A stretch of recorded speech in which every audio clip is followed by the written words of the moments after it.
I was a professional stay-at-home daughter, a champion of doing absolutely nothing. When a horror game snatched me up and made me a player, I never expected the first level to be my own neighborhood. For me, this wasn't a death trap. It was a homecoming. Welcome to the S-rank level, HarmonyCreek. The moment the game started, the audience in the live stream chat was already writing my obituary. An S-rank level with a 0.01% survival rate. A rookie like me was dead on arrival. But then I saw a familiar figure with a grocery basket and waved enthusiastically. "Hey, Mrs. Gable. Just back from the market?" I skipped over to play with a little girl who was using a string of bloody intestines as a jump rope. LOL, I've never seen a newbie this bold. She's making friends with the monsters. Wait, is she eating a human hand? Hold on, who did she just call? Mom? That's the final boss. I leaned against my mom's arm, gnawing on a spicy pickled chicken foot Mrs. Gable had given me. Huh? Boss? Human hand? Where? Welcome to the S-rank level HarmonyCreek. Survive for 3 days to clear this level. For the next 3 days, you must embody your assigned role. Be good sons and daughters to your parents. We wish you a pleasant game. The system's voice echoed in my ears, leaving my mind blank. 1 second I'd been at home playing cards with my grandparents, the next, I was a contestant in a real-life horror game. As a professional daughter, my income consisted of strategic allowances from my grandparents, their retirement funds, and my parents' generosity. My primary job was simply to exist, providing emotional support and company. It wasn't that I'd never tried to be ambitious. I once took $10,000 my parents gave me as seed money for a startup and came back 6 months later with $20,000 in debt. My mom had just sighed, patted my head, and said, "Grace, honey, you staying home is the biggest contribution you can make right now." And now I'd been drafted into a horror game. My soft, cushy life was over. I was toast. I lay down on the pavement, curled into a ball, and started sobbing. Mom, Dad, Grandpa, Grandma, please remember to water my succulents. A guy with full sleeve tattoos spat on the ground and grabbed the old security guard by the collar. What the hell is this? You think some stupid broadcast about a horror game is gonna scare me? He snarled. I run with the breakers. Give me a couple $100,000 for the trouble, and I'll forget this ever happened. A man in a sharp suit tried to intervene, but he was too late. The security guard, Mr. Henderson, opened his mouth wider and impossibly wider, then bit the tattooed man clean in half. There wasn't even time for a scream before both halves were swallowed whole. Several people collapsed in terror. The broadcast was real. The man in the suit introduced himself as a veteran player. He'd cleared 5 levels. You have to clear 10 to get back to the real world, he said grimly. Half of us were rookies. With the tattooed guy gone, that left 9 of us. We each had an identity card. The suited man, let's call him Mark, studied his. Our mission is to play the part we've been assigned, he said tightly, and survive 3 days. Damn, so many newbies. An S-rank level with a 0.01% survival rate? She's literally rolling on the ground crying. Hey, didn't you piss your pants your first time? Wait, what is she doing now? I cried myself out and was slowly getting up, ready to accept my fate, when I finally took a good look around this eerily familiar neighborhood. Wasn't this my home? Mr. Henderson, the security guard, was already back in his booth, waving cheerfully at me.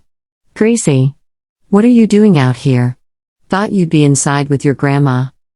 Stunned, I pulled out my identity card, the role I was supposed to play. It was me. Mark gathered the rest of us and led us toward the main gate. Mr. Henderson stepped out to check everyone's identity. You kids, he rasped, leading us through one by one. Work is important, but you can't forget your families. Look at you all, besides little Gracie here, I don't recognize a single face. He beamed at me. Not like Grace, always home with her folks. Such a good girl. I offered a weak, guilty smile. My status as the neighborhood homebody was well known. No one thought it was weird, in fact, most envied my parents for having their daughter around all the time. Mr. Henderson flipped through a worn notebook, his gaze landing on a terrified kid with bleached blonde hair. Name. Parents' names. The kid blurted out his real name, then realized his mistake and tried to correct it, but it was too late. Mr. Henderson's body swelled, stretching and distorting until he became a 2-story tall monstrosity. A massive claw shot out and snatched the kid. He was crushed into pulp before he could even beg for his life. "He's a liar," the monster rumbled. "He doesn't belong here. He can't come in." Blood and viscera rained down on the pavement. A few timid players were already soaked in urine. The remaining ones frantically double-checked their cards, terrified of suffering the same fate. Strangely, the gruesome scene didn't frighten me. Instead, a wave of sadness washed over me. Mr. Henderson shrank back to normal, acting as if nothing had happened, and continued his check-in. When he got to me, he just waved me through. "Gracie, don't cause a fuss. Everyone in HarmonyCreek knows you." Once we were safely inside, the group collectively exhaled. We followed Mark until we were out of sight, stopping in a small park. "Okay," Mark said, catching his breath, "it's clear we can't make a single mistake. From now on, we are the people on these cards. You all saw what happens if we slip up." He paused, then eyed me suspiciously. "Why was he different with you? Why did he praise you?" I held up my card innocently. "Maybe because my assigned role is professional daughter." He seemed to buy it, nodding slowly. "All right. I assume no one here has more experience than me, so I'll take the lead. Call me Mark. You listen to me, and I'll get you through this." I was already tuning him out. My stomach was growling. I just wanted to go home and see my mom. Before I could sneak away, a familiar voice called out. "Grace, honey." Perfect timing. It was my neighbor, Mrs. Gable, carrying several grocery bags. Trailing behind her was her little girl, Penny, cheerfully using a string of bloody intestines as a jump rope. Mrs. Gable beamed when she saw me. "Here, sweetie, take this basket for me, will you? Saves me a trip to your house." Our families were close. She was always dropping off extra vegetables or leftovers. "Sure thing," I chirped, taking the basket. It was the perfect excuse to finally go home. The other players didn't look so happy. A pale, delicate girl covered her mouth and gagged. The basket's full of a severed head and a dismembered arm. Is cannibalism part of this level? That player's got nerves of steel. She just ran right over and took it. Could she be a master player in disguise? A wolf in sheep's clothing? From their perspective, the scene must have been horrific. Mrs. Gable had only half a head, the missing part swarming with maggots. Her daughter Penny's skin was scorched and patchy, one side of her face reduced to grinning bone. Penny ran over, grabbed my hand, and pulled my head down to give me a loud, wet kiss on the cheek. "Gracie, it's been so long. Come play with us." The system's cold, mechanical voice cut in, making everyone jump. New mission, play a game with Penny. Penny looked up at the others, her one good eye twinkling. "You guys have to play too." Mark forced a smile and crouched down. "Sure, kiddo. What game should we play?" Penny clung to my arm, giggling. "I wanna, mister, can I borrow your head?" Cold sweat beaded on Mark's forehead. I gently poked her cheek. She giggled and snuggled closer. "Just kidding. You're no fun, mister," she pouted. "Let's play hawk catches the chicks. I'll be the hawk." Everyone instantly understood the subtext. A frantic scramble began as players fought to be the mother hen, the safest position. No one wanted to be the last chick. Penny stomped her foot. "Stop fighting. You," she pointed at the tallest guy, "you're the mother hen. Everyone else line up behind him, tallest to shortest." The tall guy looked relieved, having snagged the safest spot without effort. I ended up at the very back, indignantly clutching the shirt of the person in front of me. This was height discrimination. I still had time for a growth spurt. The game began. Thanks to my quick feet, and Penny clearly going easy on me, she never came close to catching me. The others started to relax. Then, with a roar of mock frustration, Penny lunged forward, but instead of going for the chicks, she grabbed the mother hen and tore his arm clean off. She chewed thoughtfully on the bloody limb. "This hen is too tough. Chewy," she mumbled. "I'm full now. I don't want to play anymore." The tall guy's eyes burned with pain and rage. He screamed, all caution gone. You little bitch. You were supposed to catch the chicks, not me. My expression went cold. I quickly covered Penny's ears. So what if they were monsters? I'd known them my whole life. They were more family to me than these strangers I'd just met. I'd choose their side any day. Mrs. Gable appeared in a flash before the screaming man. With one swift motion, she reached into his mouth and ripped out his entire tongue. If you can't speak nicely, she hissed, then you shouldn't speak at all. She turned back to the rest of us, her form shifting once more into that of a kindly neighbor. All right, it's getting late. Your parents will be looking for you. As if on cue, a group of adults appeared in the distance, heading our way. The woman leading them, walking with fierce determination, was unmistakably my mom. My eyes lit up. I broke from the group and ran toward her like a happy puppy. Mom. My dearest, most wonderful mom. I missed you so much. My mother's perfume hit first, lemon peel and clean laundry, right before her arms did. She wrapped me up so tight my ribs squeaked. Where did you run off to, little rabbit? She murmured into my hair. You had Grandma worried. Behind her, the other adults slowed. Some of them had the wrong number of elbows. One man's shadow lagged a step behind his feet like a loose kite. To me, they were the HOA committee, the same nosy neighbors who tracked trash day like a religion. To everyone else, they were a mob of bosses. Mark stopped a safe distance away, hands up. Ma'am, we. My mom's eyes slid over him. Warm, polite, assessing. New friends? There. Visiting, I said quickly. Can we take them home for dinner? The chat went feral. Is she inviting the raid into the boss room? Ricky speedrunning a death flag. Wait, did Mom just smile? She did. Barely. Which meant yes. Grace, set the table, Mom said. 6 plates. Grandma can't have spicy today. She glanced at the tall guy clutching his bleeding shoulder. And no shouting in the house. Mission updated, the system chimed in my head. Set the table. Reward, household favor. Penalty for failure, maternal disappointment, heavy. I dragged the visitors down Maple Lane, past the cracked sidewalk hearts we'd drawn with chalk when I was 8. Everything looked the same and wrong, that uncanny valley you get when someone cleans your childhood room. The porch light blinked twice like it was happy to see me. I blinked back. Inside, the house was bright and busy.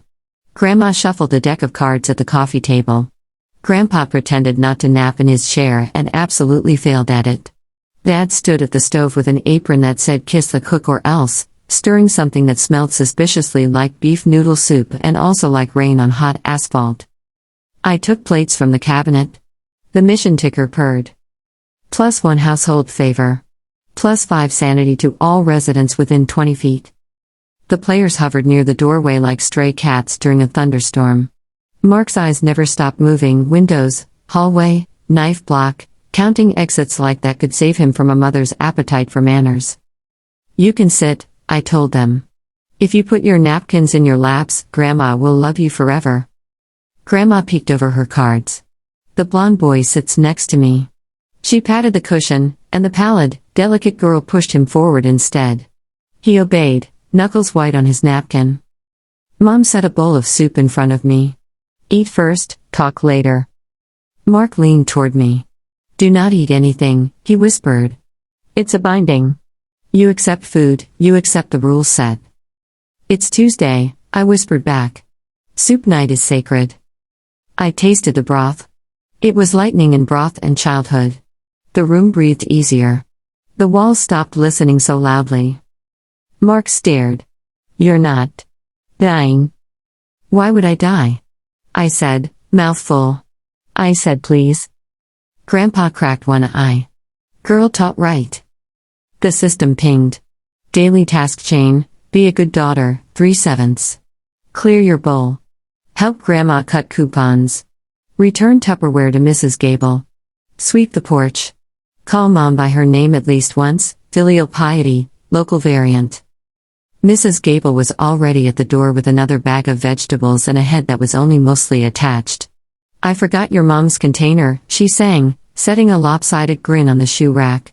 And Penny wants to finish the game tomorrow. 9 sharp. Tomorrow? The delicate girl squeaked. 3 days, I reminded them. We only have to be ourselves for 3 days. Mark rubbed his temple. Our cards don't match your family. Then borrow mine, I said, too lightly. Happens all the time at Thanksgiving. He gave me a look like I'd handed him a live grenade and told him it was a lemon. Night in HarmonyCreek arrives the way a lid closes on a pot. The porch light clicked to a steady glow. Down the street, Mr. Henderson's booth lamp turned from warm to red. The air pressed with rules: no shoes indoors after 9, no whistling, no crying alone in the bathroom where the vent carries sound to the attic thing that does not like to be reminded of rain. When the grandfather clock thunked 10, the house went still. Mom stood, smoothed her apron, and looked at each of us in turn. Bed. Teeth. Phone in the basket. Mark's mouth opened on a protest. I kicked his ankle under the table. He put his phone in the basket like it offended him personally. Upstairs smelled like old book pages and eucalyptus. The spare room had 4 mattresses rolled under the bed like sleeping seals. We dragged them out. The tall guy, ashen and one-armed, collapsed and didn't get back up, but his breathing was steady. The delicate girl stared at the ceiling as if it was going to fall on her and also as if that would be a relief. Rules? Mark whispered in the dark. Don't say you're leaving, I said. Don't say you wish you were somewhere else. Don't say you hate your parents, even joking. If you have to cry, do it into a pillow with ducks on it. I threw him one. He looked offended by the ducks and kept it anyway.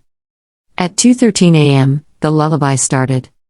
It comes through the vents and the floorboards and the space between your back teeth. It is not a song so much as the memory of being carried from a car while pretending to sleep. I lay there and let it lay me down again. Across the room, I heard it hit the others, Mark's breath hitching, a muffled sob, the delicate girl curling into herself like paper near a flame. The house does not want much. It only wants you to admit out loud that someone loves you and you didn't earn it. I got up and went to the hallway. Mom was on the landing, half in shadow, half in net-like glow shaped like a rabbit. Her silhouette had too many shoulders. Or maybe it just had the suggestion of other shoulders it could be if pushed. Need water? She asked. Always, I said. We stood in the kitchen while the filter coughed. I could see Mr. Henderson's booth from the sink window, the red lamp blinking like a heartbeat for the neighborhood. You brought home strays, Mom said, not unkind. They're not good with rules. Most people aren't until they need them. She handed me a glass. You always were. The system chimed, soft enough to be a thought. Night event stabilized. +10 household favor. Minor ward extended to all guests registered to this address until dawn. You registered them? I asked. Empty beds make the house lonely, she said. Also, the HOA likes numbers that add up. Day 2 tasted like oranges. Dad made pancakes that looked like bad maps. Grandma made the blonde boy cut coupons in perfect little squares until his hands stopped shaking. The delicate girl slept late and woke up with a voice again. Mark found me on the porch, sweeping. He was pale in morning light, older by a mile. I need to know how you're doing it, he said. So I can get the others through. Through what? Through any of this. He gestured down the street. The Henderson booth lamp had gone gold again. Penny was skipping rope with the intestines of some extremely unlucky something. People were alive. For now. You respect the premise, I said. You don't lie to the face that raised you, even if it isn't the face you remember. You take the task seriously without being a suck-up. Don't look for glitches. There are none. There's only manners. He blinked. Manners. Weaponized. At 9, Penny dragged us to the cul-de-sac for round 2. She taped a paper triangle to her hair. I'm a hawk again. New rule, she said sweetly. If I catch your shadow, you owe me a secret. Shadow slid weird in HarmonyCreek. Mark stepped left, his shadow considered it and went right. I wrapped my hand in my own like we used to do when I was little, thumb to thumb, and mine held still. Penny caught the delicate girl's shadow first.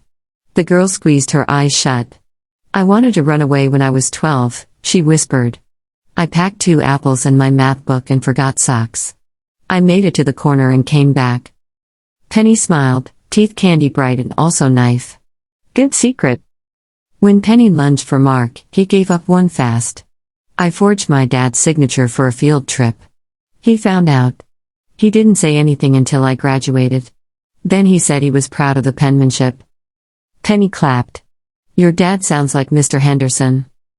Mr. Henderson, from his booth, raised his coffee in salute and then drank the cup. No one died. Penny's triangle slipped. I fixed it. She beamed and licked my cheek like a puppy. The chat nearly shorted itself. She's petting the minibus. How is this the same game I watched last week where 3 people got folded by a garage door? Is kindness broken? By afternoon, the task list had evolved. Help Grandpa find his glasses, they were on his head. Walk Mrs. Bay's poodle that was technically 6 poodles in a trench coat. Sort the junk drawer into categories that made sense only to me. The more I did, the less the world snarled. The tall guy tried to take his bandage off and grew teeth in his elbow. We put the bandage back on and sang him the ABCs until the teeth went to sleep. The delicate girl helped Grandma shell peas. Mark washed the car twice. The house sighed like a cat finally allowed to sit in the sun. At sunset, a notice slipped under the door, the paper crisp as a uniform. Neighborhood audit, family night, 7 p.m., community center. Attendance mandatory. Dress neatly. Bring a dish. Oh no, I said. Oh no? Mark repeated. The potluck, I said with feeling. The audit. The final boss wears a cardigan. We cooked. Dad made his famous guess what's in a casserole, which has never killed anyone we liked. I made peach cobbler because Mom said I always burn the sugar and the house liked the smell. The system added a side quest, tell your mother one true thing she does not know. I stirred and considered the shape of true things I hadn't said. Debt. Fear. The feeling of being the wrong thing done very politely. The community center was full of folding chairs and fluorescent sincerity. The HOA sat on the stage, hands folded, shadows splayed behind them like scolded crows. At the center was the woman I'd always called Mrs. Alvarez and never seen blink. Tonight, she wore a cardigan and a smile with too many teeth in it. Residents, she said brightly. Families. Her gaze slid over the room and stuck on us like gum. New cousins? Mom's hand landed warm between my shoulder blades. Staying a few days. Mrs. Alvarez's smile didn't move. We welcome family. We audit family. We ensure roles are fulfilled. She called names. People went up. A man recited the recycling schedule and wept while Mrs. Alvarez patted his head. A woman apologized to her father for missing bingo night in 2009 and her shoes filled with daisies. When it was our turn, the lights seemed to lean closer. Grace, said Mrs. Alvarez softly. Daughter. I stood, legs wet cotton heavy, and took the microphone. It smelled like pennies. What is your mother's name? She asked. I didn't look at Mom to answer. Eleanor. What is one true thing you've never told her? I swallowed. The truth I'd rehearsed, the safe one about eating all the chocolate chips in 2013, burned away like sugar left too long in the pan. I tried to leave, I said. The room hushed. Once. I packed my bag in your Tupperware and $60 from Grandpa's coat. I sat in the bus station for 3 hours and didn't get on. I came home and pretended I'd been in the library. I told myself I stayed because you needed me, but it was because I was afraid of needing you and not having you. Eleanor's hand found mine and squeezed. Hard. Like you do when you're stopping someone from floating away. Mrs. Alvarez watched me for a long moment. Then she nodded. Accepted. The system rang like a spoon against crystal. Milestone, honesty given.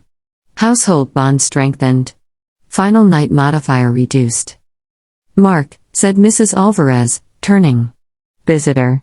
Roll? He hesitated, the wrong answers crowding like birds on a wire. Cousin, Mom said smoothly. On my side.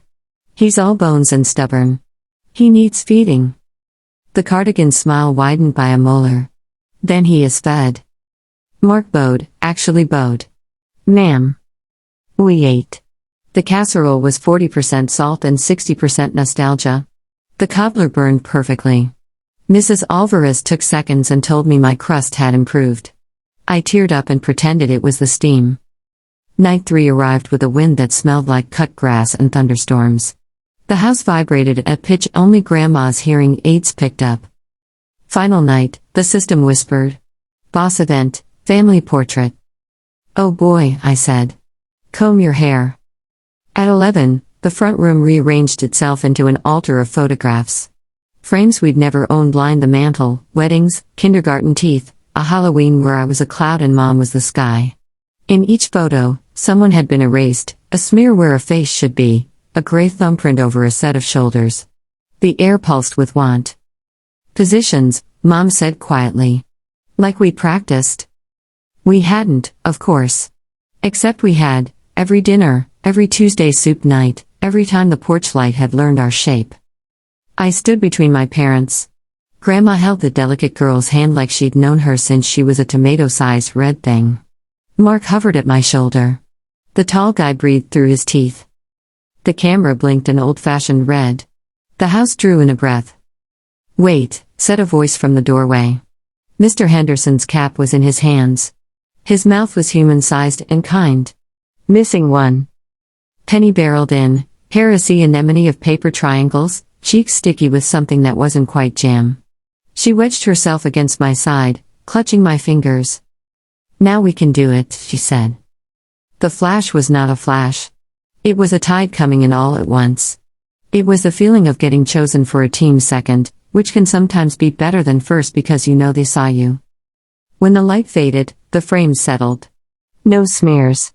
No thumbprints. In each picture, we were exactly as we were, ridiculous and true. My heart hurt the way muscles hurt when you've been holding a weight and finally put it down. Clear? Mark whispered, as if sound could break it. The system didn't chime. It sang. Level cleared, HarmonyCreek. Survival bonus, household favor, permanent. Perk unlocked, registered resident, temporary, transferable. Exit available, front gate to dawn. The house exhaled. The porch light flickered twice, pleased. We didn't sleep. We played cards with Grandma until she accused Dad of counting the deck with his elbows. We packed a bag that was mostly snacks. The tall guy wrote thank you on a napkin with his wrong hand and left it on the mantel. The delicate girl put her phone number on the fridge in case Grandma ever needed help with coupons again. Grandpa finally found his glasses and declared he didn't like how we all looked in HD, which was fair. At dawn, we stood on the porch. The air was that particular blue that belongs to cold mornings and brand new notebooks. 3 days, Mom said, pinching my chin like I was still missing my front teeth. You did them well. I swallowed. If I leave, will you? Don't waste your ifs on me, she said. You know the answer. I did. Penny leapt into my arms and squeezed my neck until my ears popped. Come play again, she demanded. Bring more cousins. Only the good ones, I promised. We walked to the gate. Mr. Henderson's lamp had turned the pale gold of a buttered toast morning. He flipped his notebook open, ran his finger down a list that was more feeling than ink, and nodded. Be good, he said. Call your mother. I will, I said, and felt the system quietly check a box. We stepped through. The world folded, unfolded, and we were back where we'd started. The cracked asphalt outside the district hub, the sour coffee smell, the clatter of other levels spinning up like carnival rides you could not safely ride twice. The Chad, which had been holding its breath for 3 days, exploded. Clear, clear, clear. Did she just pacifist route an S rank?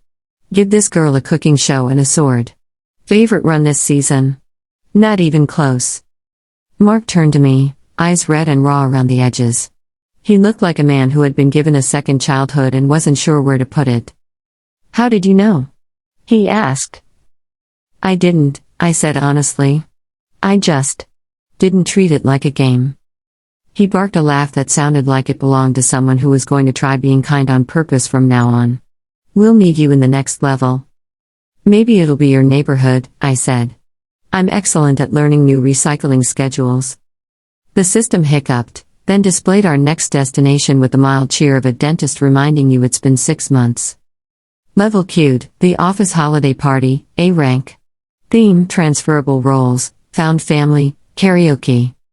Finally, I said. A singing-based dungeon. Mark groaned. I hate karaoke. Perfect, I said. You can be my triangle. He frowned. That's not. Penny's laugh echoed in my head like a skipping rope hitting pavement. Behind my ribs, a porch light blinked twice.